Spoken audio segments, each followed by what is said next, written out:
Salut, bienvenue à notre émission La trompette du matin. Pendant que tu as passé toute la nuit dans l'essoufflement, dans les combats spirituels, ce matin, le Seigneur vient sonner la trompette dans ton cœur, dans ta vie, afin de t'accorder un éveil puissant de victoire et de gloire. Gloire à Jésus dans ma vie et dans nos vies. Alléluia. Nous sommes dans notre émission La trompette du matin. Nous trouvons dans Matthieu chapitre 2, à partir du verset 13. Nous allons lire. Fuite de Joseph en Égypte, massacre des enfants de Bethléem.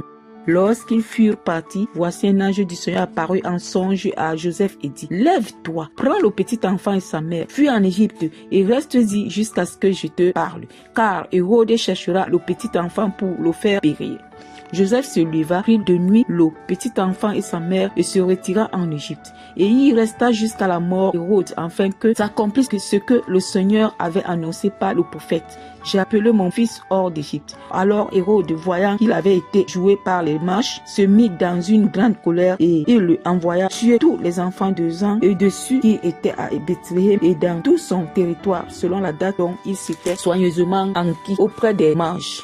Alors s'accomplit ce qui avait été annoncé par Jérémie le prophète. On a entendu des cris à Rama, des pleurs et de grandes lamentations. Rachel pleure ses enfants. Il n'a pas voulu être consolé parce qu'ils ne sont plus. Amen. Bien-aimé, il y a des moments où Dieu te conduit à fuir. C'est pas parce que tu n'as pas de pouvoir. C'est pas parce que tu ne peux pas affronter ces défis. Ce n'est pas parce que ce Dieu est impuissant, mais parce que c'est le temps de fuir qui est arrivé dans ta vie. Il y a des hommes qui croient que fuir est une manière d'être faible. C'est une manifestation d'une faiblesse quelconque. Bien-aimé, ce n'est pas toujours une manifestation d'une faiblesse quelconque. Mais quand on marche selon Dieu, quand on est guidé par la main de l'Éternel, il y a des moments où des grandes ou petites situations, peu importe la position et le niveau de situation, Dieu peut te conduire à suivre. Parce que tu dois quitter le lieu pour te retrouver à un autre lieu. Jésus lui-même, au temps nécessaire, il quittait d'un lieu à l'autre parce que son temps de rester à ce lieu n'y était plus. Il fallait qu'il se déplace pour l'avancement. Bien-aimés, nous devons nous remettre en toutes choses entre les mains de notre Seigneur. Quand nous sommes devant les défis de la vie, peu importe la présence, peu importe la manifestation de nos ennemis, comprenons que Dieu est le seul guide qui peut nous conduire aux victoires.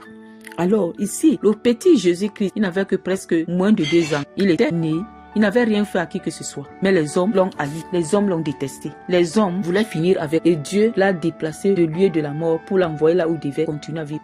Parce que Dieu ne l'avait pas mené sur la terre pour qu'il meure. De la même manière que toi, de la même manière que moi. Si Dieu nous a amenés dans le monde, c'est pour que nous vivons, accomplir son dessein qui est le nôtre, afin que son nom soit glorifié. Mais avant cette heure-là, tous les pièges que l'ennemi peut nous tendre, c'est lui qui tombera dans ses propres pièges. Dieu nous épargnera de ces pièges-là. Parce que nous ne sommes pas faits pour mourir avant le temps. Nous sommes faits pour accomplir notre dessein et retourner à la maison parentale qui est la maison de notre Père Céleste. Alors bien aimé, cette histoire veut nous dire par moment que nous ne sommes pas appelés à demeurer quelque part, mais nous sommes appelés à nous laisser guider par moment parce que Dieu, dans son timing qu'il a fait dans notre vie, il a programmé des choses en son temps et en son heure. Il a eu durée pour tout ce qu'il a programmé dans notre vie. Quand la durée arrive, nous devons avancer. Nous allons prier déjà pour que Dieu notre Père nous conduise à comprendre chaque durée selon lui de tout ce qu'il nous conduit à faire ou à vivre dans le monde des vivants. Père, nous bénissons ton nom. Nous te confions notre cœur, notre vie, notre manière de comprendre les choses, les voir. Conduis-nous à comprendre la durée de toutes les situations que tu as préparées ou présentées dans notre vie, afin que nous ne restons pas à tourner sur place ou en retard, mais que nous marchons librement à l'heure selon toi, pour la gloire de ton Seigneur. Que cela soit établi ainsi dans nos vies, au nom de Jésus-Christ. Ce matin encore, tu viens à nous pour pouvoir nous rappeler que notre marche dépend de toi, non de nous. Alors ici, Hérode a tué les autres enfants, les innocents, à cause d'un seul enfant qu'il a décidé de tuer. Il y a des hommes et des femmes sur la terre des vivants, dans ta famille, même dans ton quartier, dans ton lieu de service, ils subissent à cause de toi. Pendant que toi, Dieu te secoue. Cela ne veut pas dire que Dieu ne les aime pas, mais tu es mis à part. Car Dieu a déjà fait un plan glorieux dans ta vie, pour ta vie. Ainsi que eux, ils sont venus pour préparer ton terrain. Certaines personnes sont venues pour que la mort passe outre à côté de toi. Le psaume 81 nous dit: 1000 tomberont à mon côté, 10 000 à droite, moi je ne serai pas atteint. Pourquoi? Parce que Dieu te préserve. Dieu me préserve de tous attaques, de tout mal. C'est pas le plan de Dieu que ce mal m'atteint, que ce mal t'atteint. Et c'est le plan de Dieu que nous avançons malgré les situations de la vie. La vie et avec ces situations ne doivent pas nous stopper, ne doivent pas nous éloigner du chemin de Jésus, ne doivent pas nous bloquer parce que nous sommes intouchables par la puissance de Dieu en nous. Nous sommes intouchables et notre vie est sécurisée en Jésus. Alors, bien-aimés, nous devons compter uniquement sur Dieu. Nous devons comprendre que nous puisons notre énergie divine en Dieu. Nous sommes la prunelle de l'œil de l'Éternel. Et Dieu ne pourra pas permettre que la prunelle de son œil soit détruite ni soit attaquée. Raison pour laquelle tu es précieux aux yeux de l'Éternel.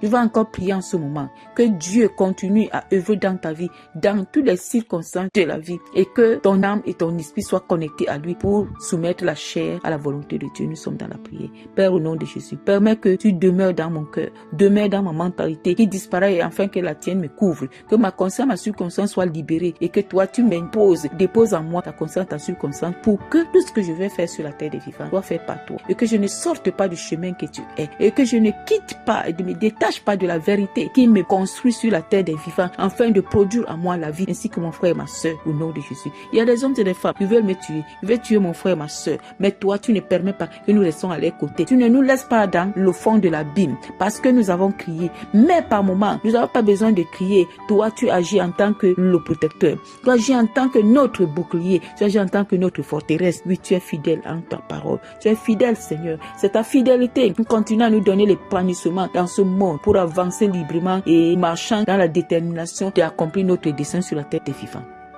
Ceux qui se trouvent dans les mariages, tu connais les situations compliquées qu'ils vivent, mais par moments, tu permets qu'il y ait séparation entre les deux couples parce que tu veux travailler chacun à son niveau et à ta manière et après tu vas les réunir. Cela se passe plus souvent, mais par moments, nous ne comprenons pas ce que tu es en train d'agir, tu es en train de faire. Père, continue à faire ta volonté. Continue à déposer ta volonté. Verse ta volonté dans nos vies afin de l'accomplir, afin de la germer, afin de l'étendre et que ta volonté nous gouverne entièrement. Bâtis-nous dans ta volonté afin que nous soyons solides, que rien sur la terre ne vienne nous renverser car rien ne peut détruire ta volonté. Béni soit ton nom. Père, nous te disons merci. Nous sommes fiers d'être tes enfants et nous sommes fiers d'être notre papa et nous savons que tu ne dors ni ne sommeilles. Tu veilles pour nous, tu veilles pour nos âmes afin que nous accomplissions notre dessein. Merci pour tout. Hosiana à toi seul. Amen. Amen, amen. Nous sommes à la fin de notre émission, la trompette du matin. Que cette parole t'accompagne toute la journée et que cette parole soit le bouclier de tes combats. Cette parole te maintient dans les victoires éternelles en toutes choses afin que les ennemis voient Dieu dans ta vie. Alléluia, alléluia, alléluia. Amen.